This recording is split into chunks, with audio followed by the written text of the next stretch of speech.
오늘 우리에게 주시는 하나님의 말씀은 마태복음 4장 18절에서 22절 말씀입니다.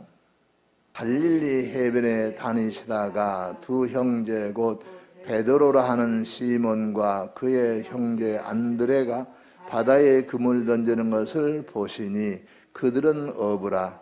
말씀하시되 나를 따라오라. 내가 너희를 사람을 낚는 어부가 되게 하리라 하시니 그들이 곧 그물을 버려두고 예수를 따르니라. 거기서 더 가시다가 다른 두 형제 곧 세베대의 아들 야고보와 그 형제 요한이 그의 아버지 세베대와 함께 배에서 그물 깁는 것을 보시고 부르시니 그들이 곧 배와 아버지를 버려두고 예수를 따르니라. 아멘. 오늘은 우리가 제목에 나온 대로 제자들을 부르시는 주님, 제자 삼아서 주님의 사역을 이어가게 하시려는 주님이 그 큰 뜻을 가지고 제자를 부르신 내용의 말씀인데요. 지난주 수요일에 우리는 마태복음 4장 12절 17절 말씀 가지고 공생의 사역의 시작이다, 이런 말씀으로 말씀을 드렸는데요. 자, 세 가지로 정리를 했죠. 첫째 봅시다. 믿는 사람들은 때를 분별할 수 있어야 한다. 아멘. 예수님은 세례 요한이 잡히심을 들으시고 나사렛으로 가셨다가 가버나움으로 이동하셨다고 했습니다. 주님은 이제 자기의 공생의 때가 된 줄 아시고 이렇게 갈릴리로 가셔서 고향에서 환영을 안 하니까 가버나움을 가셔서 드디어 천국 복음을 전하시게 되었더라. 그래서 일어설 때와 앉을 때를 아듯이 주님은 이렇게 자기가 공생을 시작할 때가 되었다 하는 것을 깨달으시고 드디어 그 행동하시는 모습을 보면서 우리들은 예수님처럼 때를 분별할 수 있어야 한다. 성경에 보면요, 때가 참 많이 나옵니다. 그래서 때를 분별하는 사람은 지혜로운 사람이에요. 때를 분별하는 사람은 정말 영이 밝은 사람이 할 수 있겠는데요. 우리도 주님처럼 그런 때를 볼 줄 아는 그런 밝음이 우리에게 있게 되기를 바랍니다. 둘째 봅시다. 하나님은 소외되고 배척된 사람들을 우선 배려하신다. 아멘. 예수님은 공생을 시작하실 때 유명하고 힘 있는 사람들이 있는 그런 예루살렘, 그런 곳에 가지 않으시고 가장 천대받는 사람들, 가장 비천한 사람들 모여서 하는 갈릴리로 가셔서 복음을 전하셨다. 그래서 이 소외된 자를 우선 배려하시는 주님의 뜻을 발견할 수 있고, 또 이것은 이미 구약성에 예언된 것이고 또 구약에 근거가 있는 그런 연유가 있는 그런 선택이었다 하는 것을 생각했습니다. 그래서 우리도 마찬가지입니다. 우리가 먼저 손을 내밀고 배려할 사람들은 이렇게 소외되고 가난한 사람들 환영받지 못하는 사람들을 진정으로 먼저 주님의 사랑으로 대하는 것이 필요할 줄로 믿습니다. 셋째요, 회개는 천국의 통로다. 아멘. 믿음 없는 사람들은 회개를 기분 나빠해요. 그래서 회개하라고 하면 기분 나빠하고, 그런데 그게 아니고 정말 이 회개는 우리를 천국으로 인도하는 통로가 된다.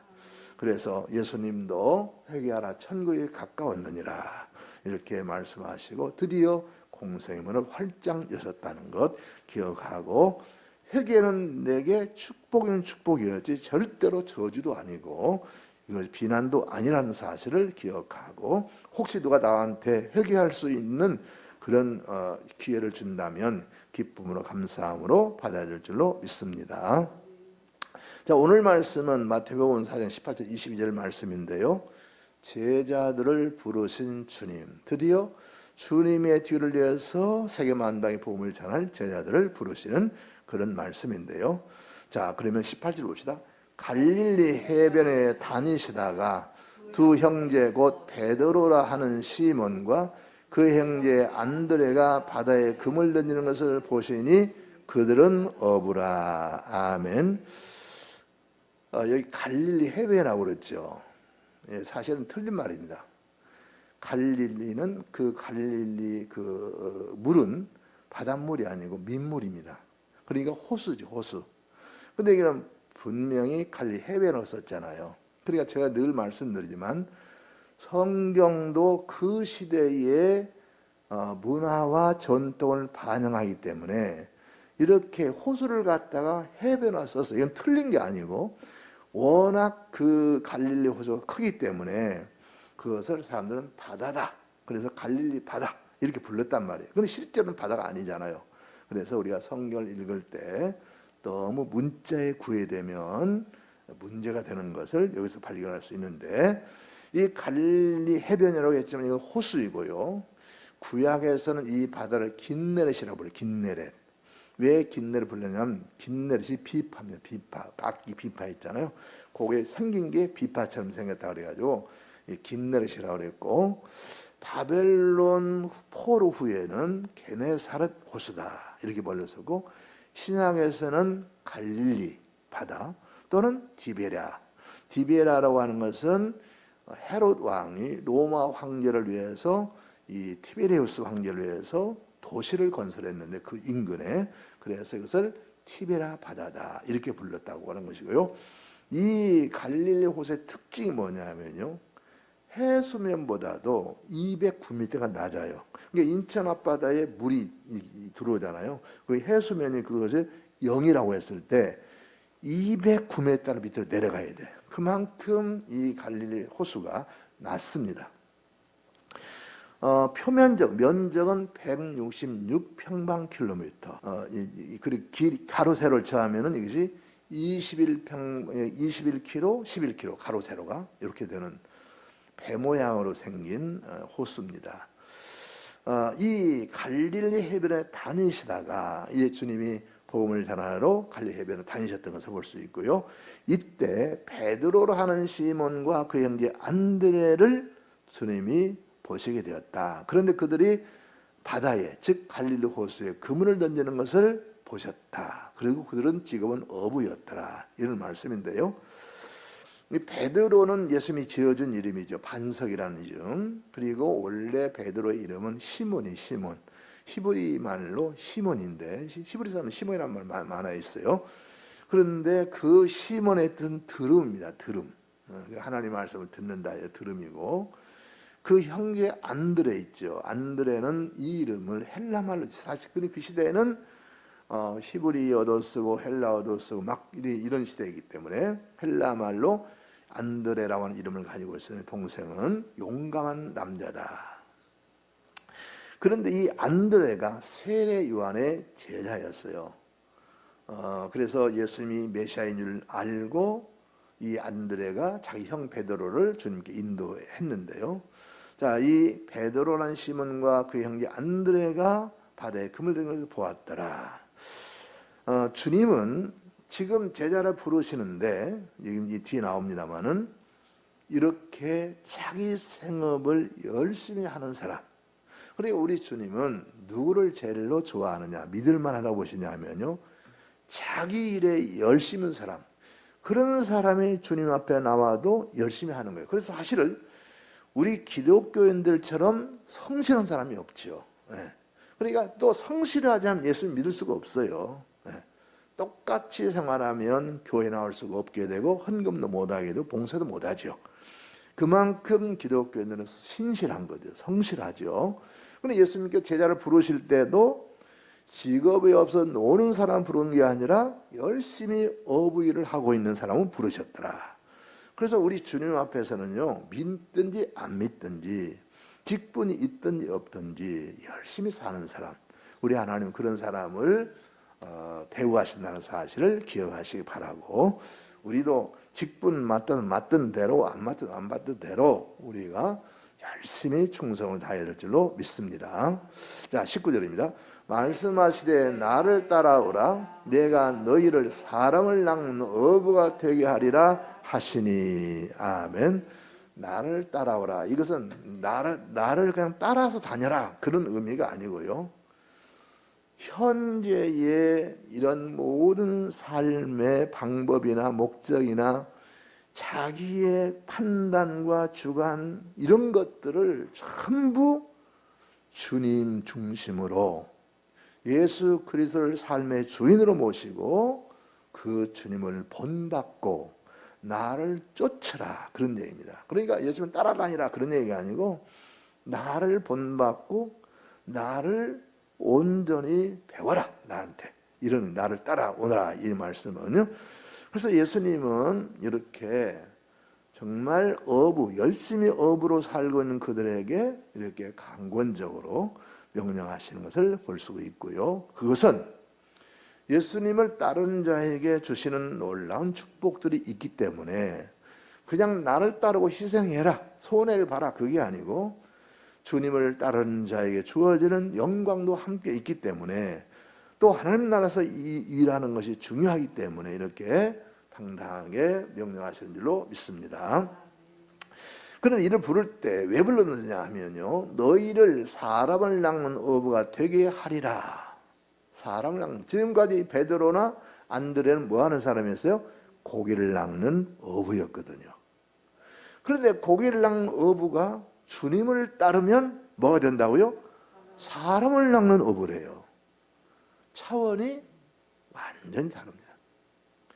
그래서 여러분 우리가 늘 예수 믿는 사람과 안 믿는 사람이 달라야 된다는 뭐냐 하면요, 지금 베드로와 안드레가 예수님을 따르기 전에는 그냥 그야말로 먹고 살기 위해서 어부를 하고 고기를 잡아서 팔고 그러고 살았단 말이에요.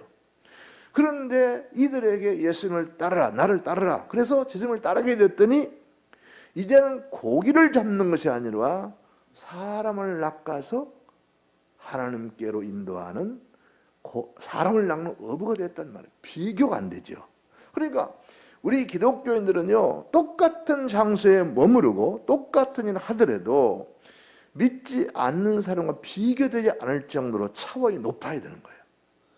그래야 우리가 하나님을 믿는 사람의 덕을 끼치게 되는 것이고 그 사람들 하여금 나도 예수 믿고 싶다는 마음이 생기는 건데, 예수 믿으나 안 믿으나 똑같은 장소 똑같은 행태로 살아간다면 이것은 진정으로 주님을 따르는 자의 모습이 아닌 줄로 믿습니다. 이렇게 예수님을 믿으면요, 차원이 달라져요. 차원이 달라져요. 저도 저달란마다 살던 사람인데 제가 예수님을 안 믿었더라면요 똑같을 거예요. 어떻게든지 출세하려고, 어떻게든지 돈 더 벌려고, 어떻게 남 딛고 한 걸음 더 올라가려고, 그래서 요즘에도 저렇게 돈이 되는 거라면 부동산 투기 막 해대고 그렇게 살았을 거예요. 그런데 예수님 믿고 믿음으로 사니까 그 모든 것은 다른 세계 이야기가 됐고 그저 사나 죽으나 이 길을 가게 됐는데 저는 지금 생각 참 감사하죠. 보람이 있거든요. 그래 우리 사촌들이요, 저보다 형님이 계시는데, 사촌 형님인데 물론 사촌이고 하니까 뭐 이렇게 할 수도 있는데 저를 되게 존중히 여깁니다. 그분 교회도 안 나오는 분이 안 나오고 그 조상제사 열심히 모시는 사람, 그런 전통을 중시하는 사람이에요. 저보다 형님인데, 그런데 그분이요 저를 만나면 반말해요. 아주 존중이 여기고 되게 부러워해요. 자네는 그래가면서 얘기를 하는데요. 여러분, 그래서 예수 믿는 사람은 차원이 달라야 돼요. 어디 가서든지 예수 믿는 사람은 정말 우뚝 솟아서 사람들에게 예수 믿는 그 아름다운 모습, 그리고 그것이 바로 빛과 소금이거든요.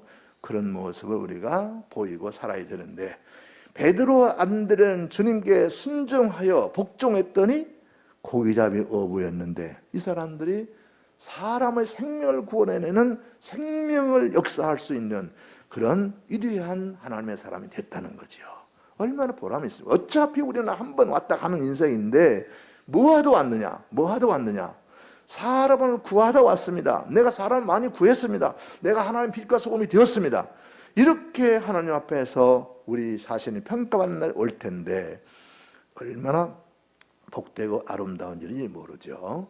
실제로 이들은 예수님이 부활 승천하신 다음에 오순절 성령의 능력을 힘입어서 세계 각지의 복음을 전하고 주님의 이름으로 부활의 주님을 위해서 십자가에 순교하는 그 목숨을 다 던지는 위대한 사역자들이 된 줄로 믿습니다. 그러므로 이 사람을 낚는 어부가 되게 하리라. 물론 사람을 어부가 되려면 이 일은 쉬운 일이 아닙니다. 물고기 낚는 것은 시간 맞추어서 배 타고 나가서 낚시를 들이오고 있으면 그물을 던져놓으면 걸리게 되어 있어요. 그러나 사람을 구원하는 것은요 정말 어려운 일입니다. 어려운 일. 그런데 물고기를 아무리 잡아도 그것은 육신의 양식을 해결할 뿐이지 더 이상 아무것도 아니거든요. 그러나 우리가 사람을 낚는 어부 된다는 엄청난 축복입니다. 여러분, 그래서 여러분 살아생전에 말이죠, 여러분의 이름으로 한 사람이라도 더 구원하시기 바랍니다. 여러분, 하늘나라의 상급이 무엇이 크겠어요? 생명이 몰려가 누구에 주겠어요? 물론 교회에 충성하는 것, 헌금도 많이 하고 시간 봉사도 많이 하고 좋은 일을 많이 하고 중요해요. 그것도 하나님 결코 상 안 주시진 않아요. 상을 주실 거예요. 그런데 그보다도 더 큰 상, 영원한 생명의 상이 있으니 바로 그것이 사람을 구원하는 것을 믿으시기 바랍니다. 이 사람을 낚는 어부가 되게 하시는 이 축복. 근데 이 안드레와 베드로가 이걸 알았어요. 그러니까 따르죠. 이걸 몰랐으면 따르겠습니까? 그러니까 여러분, 우리가 주님의 부르심에 순종하는 것도 참 복이고, 여러분들이 이렇게 하나님을 믿고 믿음으로 오늘 저녁에도 은혜 받기 위해서 교회 나오는 거, 이게 큰 복이죠. 어떤 사람은 나오고 싶어도 시간이 안 돼도 못 나오고, 또 시간이 돼도 안 나오는 사람은 어떤 사람이에요? 세상이 좋은 사람. 집에서 좋은 연속곡 보고 또 친구 만나고 일하고 그래서 오는 사람도 있고요.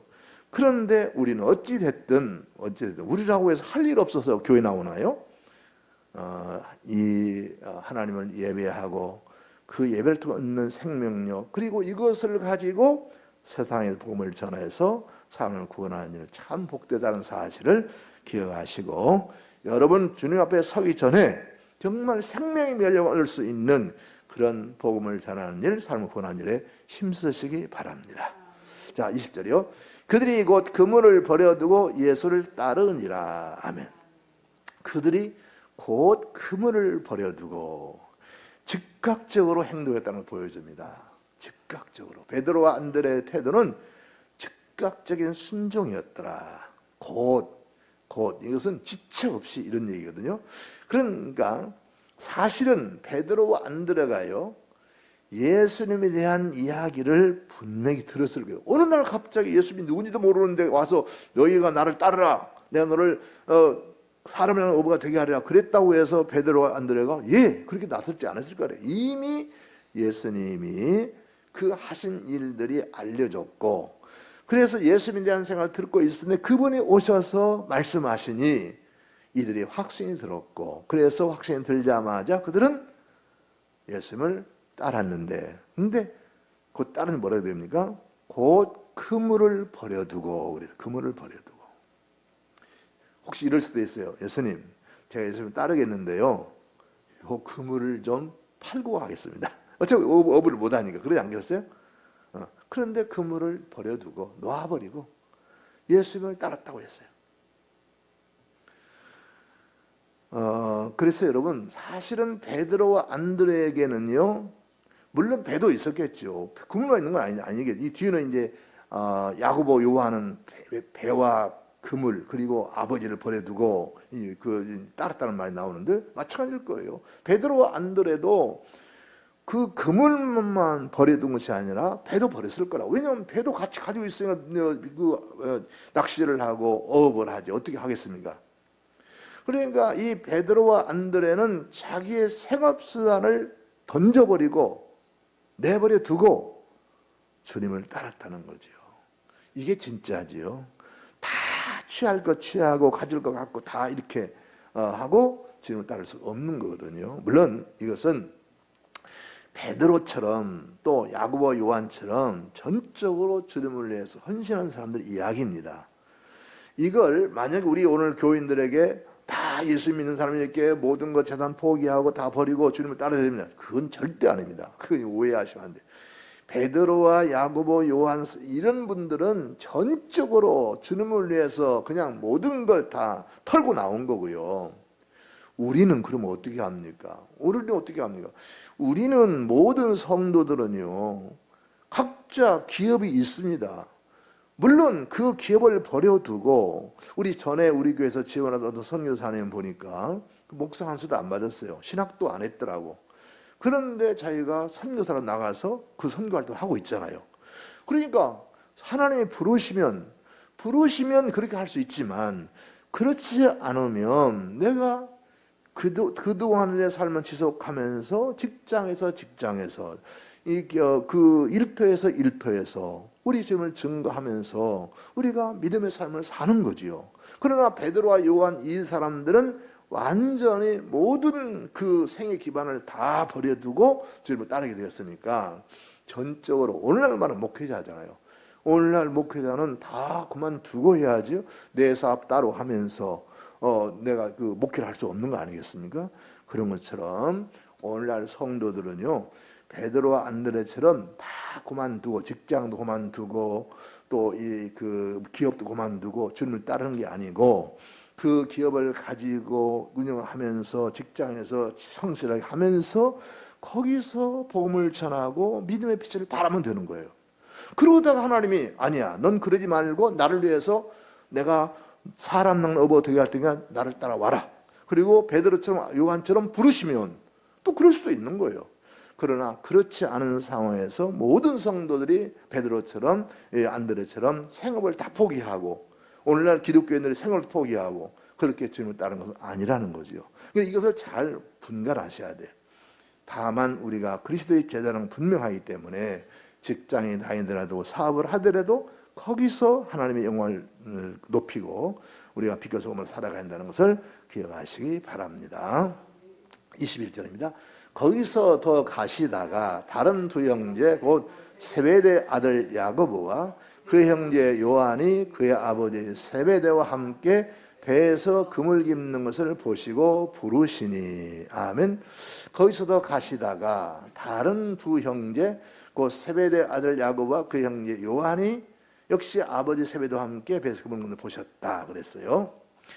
이 세베대는요, 세베대는 그 야고보와 요한의 아버지죠. 야고보와 그 형제 요한의 아버지인데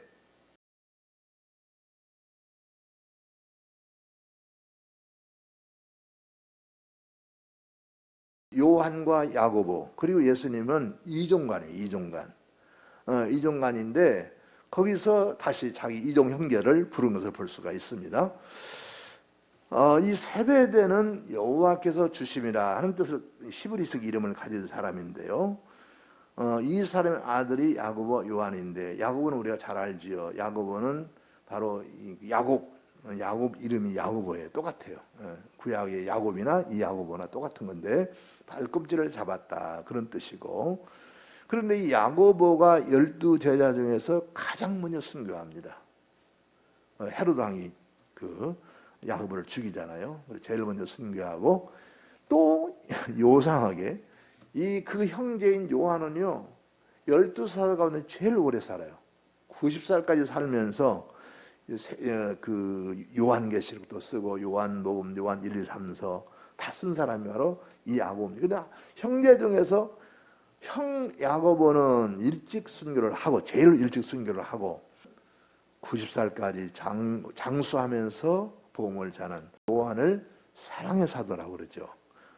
그런데 같은 형제도 한 사람은 제일 먼저 순교하고 한 사람은 또 이렇게 늦게까지 살아서 역사하는, 참 이게 그 하나님의 오묘한 뜻이라고 생각이 되는데, 그런데 이들도 역시 마찬가지입니다. 이들도 역시 배에서 금을 집었더라 그랬어요. 세베대와 함께 아버지와 함께 두 형제가 그물을 집었다는데, 그러니까 고기를 잡고 나서 이제 그 육지로 배를 댑니다. 대고는 배 그물을 손질하는, 거기에 배에 이제 잡동사니 같은 거, 이물질 다 해서 찢어진 것을 꿰매고 이런 이 어르자고 끝난 다음에 그물을 손질하는 거죠. 이들은 지금 고기를 잡고 와서 그물을 손질하는 상황인데, 자, 어떻든 아까 베드로와 안드레도 그러고 요한과 야고보도 그러고 뭐 하다가 부름 받았어요? 자기를 하다가 부름 받았어요. 그러니까 예수 믿는 사람들은요, 한결같이 성실한 사람들, 일 열심히 하는 사람들이, 우리 주님이 그런 사람을 좋아하신다는 거 우리가 볼 수 있고요. 그래서 주님은 자기 생업에 열심히 이 세베대 아들 야고보 요한을 부르셨더라. 자, 응답을 봅시다. 20절. 그들이 곧 배와 아버지를 버려두고 예수를 따르니라. 아멘. 역시 이들 또 손질하던 그물을 놔두고 배도 놔두고 그리고 아버지하고 이별하면서 예수님을 따랐더라 하는 말씀인데요. 역시 마찬가지로 베드로, 안드레, 야고보, 요한 모두 다 하나님 주님이 부르실 때에 즉각적으로 여기서 곧 배와 그물을 버려두고 즉시 이런 말이거든요. 주님을 따르는 아름다운 모습을 보여주고 있는데요. 역시 하나님은 이렇게 성실하게 자기 일에 열심히 있는 사람들을 들어쓰신다는 걸 볼 수가 있습니다. 그런데요, 요한복음에 보게 되면요, 요한복음 보게 되면 이 요한과 안드레가 예수님을 먼저 따르고 이어서 안드레와 베드로가 예수님을 인도한 것으로 나옵니다. 요한복음 1장 40일 집에 한번 보시면요. 그런데 이 본문에서는 반대로 되어 있잖아요. 베드로와 안드레가 먼저 주님을 영접하고 주님 부르심을 받고 그 다음에 야고보 요한이 부름 받습니다. 얼핏 보면 성경의 기록이 모순것처럼 보입니다. 근데 그건 아니고요. 성경을 잘 보셔야 되는데, 요한복음은요, 이들이 정식으로 부름 받기 전에 사적인 만남을 보여주는 거거든요. 사적으로 만나서 알고 이렇게 담소도 하고 그랬는데, 그들이 공식적으로 부름 받는 것은 오늘 마태복음에 나와 있는 이 순서라는 거. 그래서 우리가 그것을 혼동하면 안 되고 착각하면 안 되는데, 그래서 이런 것 가지고 다른 사람들이 뭐 성경이 틀렸니 맞니 그런데 그건 아닙니다. 그래서 요한복음에 있는 기사는 이렇게 부름 받기 전에 예수님 만나서 담소도 하고 이야기하는 기록이고, 여기서 정식으로 제자로 부름받은 기록이라는 것을 생각하시면서 말씀을 보시기 바랍니다. 자, 오늘 말씀은 정리하겠습니다. 세 가지로 나누는데요. 첫째 봅시다. 주님은 지극히 부족하고 천한 자들을 택하여 하나님 나라를 위해 충성하도록 하신다. 아멘. 사실은 주님께서 제자를 삼고 하게 될 때에 누구를 효율적으로 세워야 복음을 전할 수 있을까? 그런 면에서라면 예루살렘에 있는 사람들, 성경도 잘 알고 믿음이 좋다고 소문난 사람들, 그런 사람들을 제자 삼을 수가 있었을 거예요. 그런데 우리 주님은 그렇게 하지 않고 갈릴리에서 이 사람들이 천시 여기는 갈릴리, 그 중에서도 어부는 지금은 뭐 워낙 자본주의가 막 이렇게 그 극도로 이렇게 발전돼서 그렇지만 우리 어렸을 때하고 지금하고요 완전히 세상이 바뀌었어요. 예를 들어서 우리 어렸을 때는요 정육점 하는 집 애들은요 길을 못 폈습니다. 누구라고 길을 못 폈을까요? 백정의 아들이래요. 그래가지고 우리 반에도 그런 애가 있었는데 길을 못 펴요. 그리고 장가고 시집 갈 때 그 집하고는 안 합니다. 어부도 마찬가지예요. 어부도 아주 직업 중에서도 천왕이었던 직업이 어부거든요. 제가 나고 자란 고장이 포구니까 그 밀물 때 그 배 들어오는 거, 그 넘실거리는 거, 그 고기 잡아오는 거 다 봤거든요. 근데 사람들이 고기는 사 먹어도 이 뱃일하는 사람들을 좋게 안 봐요. 그러니까 지금 저 어렸을 때도 그랬는데 지금은 이제 이 자본주의가 확 바뀌어가지고 정육점을 하든지 업을 하든지 뭐가 최고예요? 돈. 얼마나 돈 많이 가지고 있느냐. 그게 최고예요, 지금. 그러니까 우리 시대에 이렇게 바뀌었어요. 우리 어렸을 때는 그랬는데 지금은 이제 완전히 딴 상이 돼가지고 돈이 전부인 상이 돼버렸죠. 어쨌든 그런 시대입니다. 그러니까 2000년 전에는 갈릴리 지역 자체가 그렇게 인정하지 못하는 유대인들에게도 그렇고 이방인들에게 짓밟히는 땅이었고, 그 다음에 어부들도 천덕꾸러기 취급이 어부거든요. 그런데 주님이 하늘나라 일꾼을 삼으실 때 이들을 부르셨단 말이에요. 여러분, 이것은요 정말 주님의 오묘하신 뜻입니다. 그래서 우리 주님은요 이렇게 세상에서 환영받지 못하고 인정받지 못한 사람들을 오히려 하늘나라 역군을 사용하시는 그런 걸 볼 수가 있는데요. 자, 고린도전서 1장 26, 28절 한번 봅시다. 형제들아 너희를 부르심을 보라. 육체를 따라 지혜로운 자가 많지 아니하며 능한 자가 많지 아니하며 은벌 좋은 자가 많지 아니하도다. 그러나 하나님께서 세상에 미련한 것들을 택하사 지혜 있는 자들을 부끄럽게 하려 하시고 세상의 약한 자들을 택하사 강한 것들을 부끄럽게 하려 하시며 하나님께서 세상의 천한 것들과 멸시받는 것들과 없는 것들을 택하사 있는 것들을 폐하려 하시나니. 아멘. 고린도 교회에 문벌 있는 사람, 즉 유능하고 똑똑하고 잘난 사람, 세상에서 알아주는 사람들이 없더라는 거예요. 그리고 이것은 하나님의 선이 맞다는 거, 지혜 있는 자들을 부끄럽게 하시려고 이렇게 미련한 사람들, 약한 사람들, 부끄러운 사람들을 택하셨다는 거죠. 근데 여러분, 제가 이 말씀 보면 그래서 맞아요. 이 말씀 틀림없다 그래요. 왜 그러냐면요, 지금 한국교회에서 그래도 내노라 하는 목사님들, 대부분 목사님들이요 다 진짜 가난하고 힘들게 살아온 사람들이 목사님들이 많습니다. 진짜로 한국에 내노라는 목사님들이 전부 가난한 집에서 공통점이에요. 폐결의 환자. 가난한 사람들이 옛날에 폐결 따라오게 돼 있어요. 그런 분들이 주님 없으면 못 살잖아. 저는 주님뿐입니다 하고 주님 붙들고 나왔더니 세상에 그렇게 큰 거를 하게 되고 하나님 영광을 돌리고 큰 일을 하는 분들이 됐다는 거죠. 예. 그러니까 그분들이 정말 끝까지 좋은 결을 가져와야 되는데 어쨌든 참 안타까운 일이 아닐 수 없고요. 어찌됐든 우리 하나님은 이렇게 지극히 부족하고 천한 사람을 택해서 하나님을 위해서 충성히 하시는 것을 우리는 베드로와 안드레 그리고 야고보 요한을 택하시는 모습 속에서 발견할 수 있게 되고요. 실제로 한국교회 세계교회 역사 속에서 그런 일들이 비일비재 가난하고 소외되고 가진 것 없는 사람들이 주님 앞에 크게 쓰임받는 이런 역사를 기억하시고 이 하나님의 긍휼과 자비 사람을 쓰시는 이것을 기억하시기 바랍니다. 자, 그 다음에 둘째입니다. 주님의 제자인 성도들은 사람을 낚는 어부이다. 아멘. 예, 베드로와 요한이 야고보, 안드레 모두 다 사람을 낚는 어부였죠. 사람을 어부였어요. 그런 것처럼 사람을 낚는 어부로서 이들은 부름을 받았고 실제로 세계 만나서 일을 했습니다.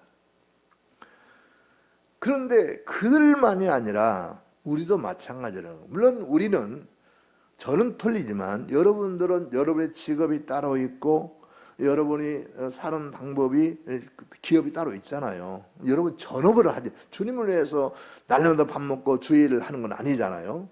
그러나 어찌됐든 예수를 믿는 사람들은 주님의 제자입니다.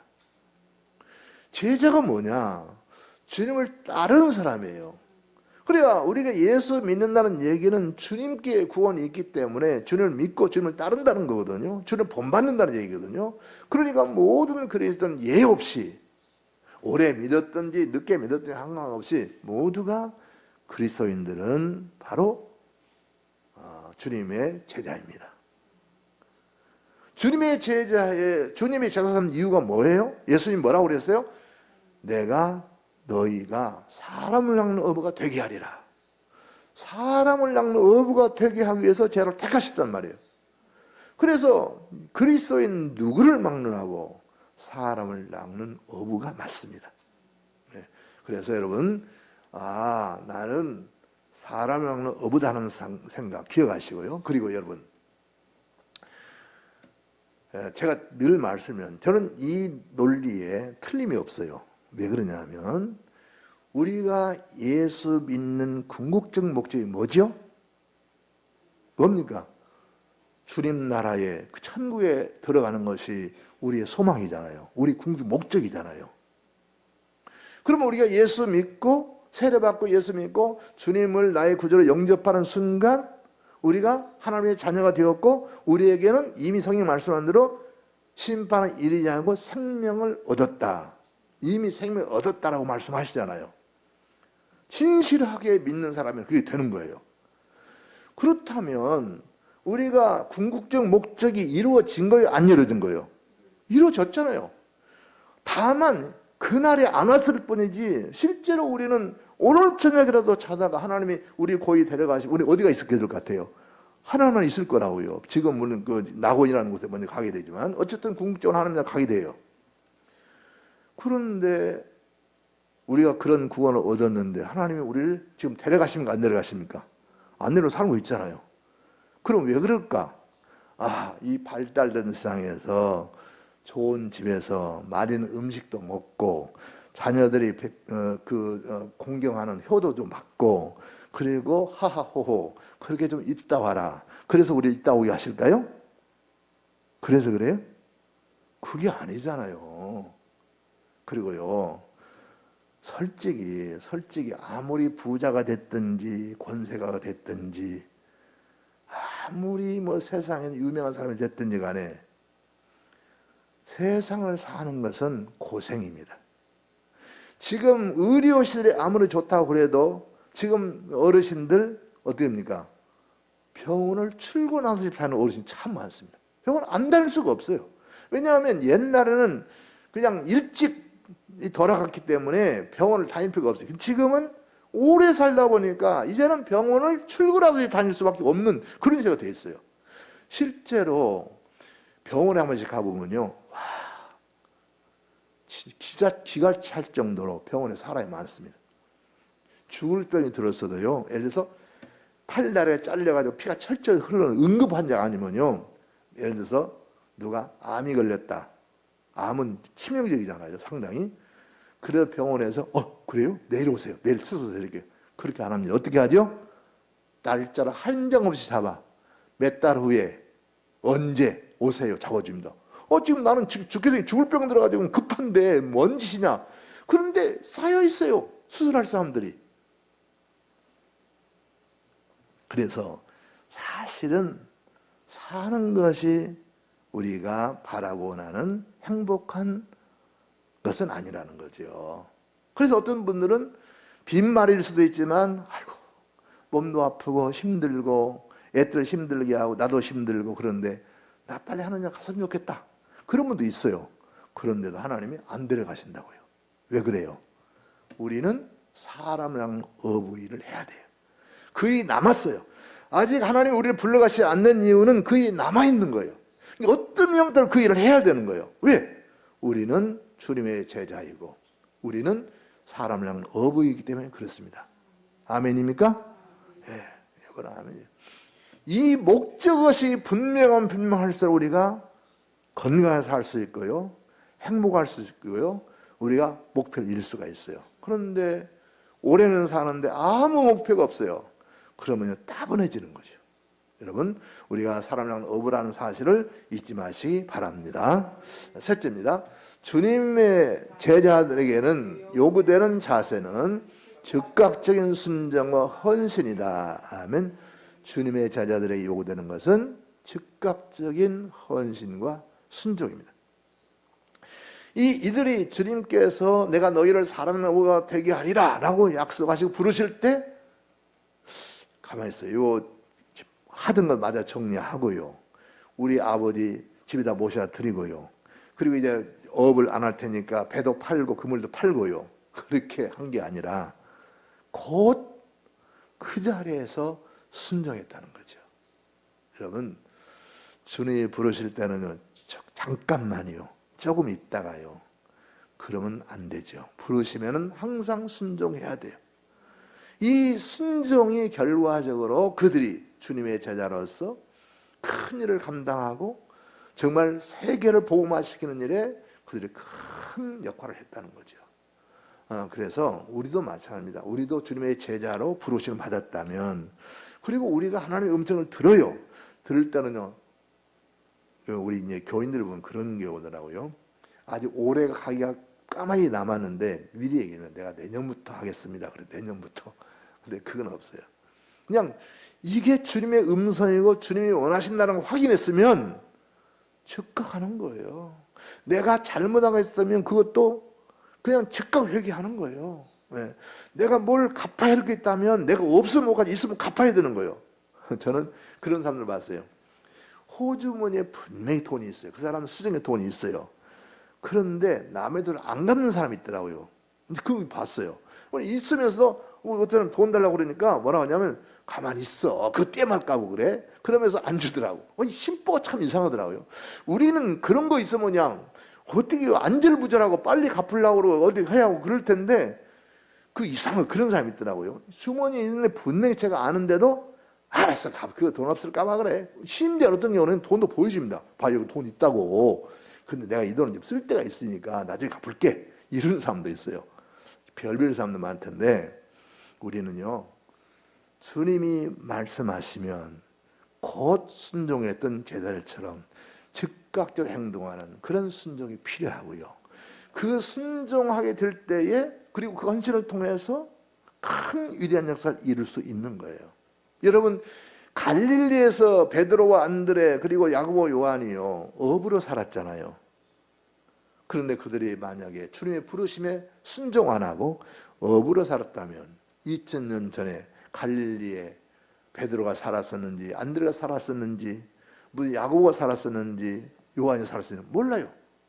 그야말로 기억할 수도 없고 필요도 없는 사람들이에요. 그런데 그렇게 비천하고 천대받은 사람들이 주님의 제자로 부름받아서 그렇게 순교의 비극적인, 사실은 비극적이거든, 순교의 삶을 짧게 살았는데, 그런데 그 이름이 2000년 동안 교회에서 위대한 하나님의 사람들로, 그리고 그것뿐입니까? 주님날에 갔을 때 그분들이 천국의 앞자리에 있을 줄로 믿습니다. 네, 여러분, 그렇기 때문에 우리가 정말 부르심에 즉각적인 순종과 헌신이 얼마나 소중한가 하는 것을 꼭 기억하시고, 부르신다면, 말씀하신다면 그 말 순종 헌신하는 우리가 되어야 할 줄로 믿습니다.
하나님, 왕이신 하나님, 살아계신 하나님을 찬양합니다. 할렐루야. 주의 이름을 높여드립니다. 할렐루야.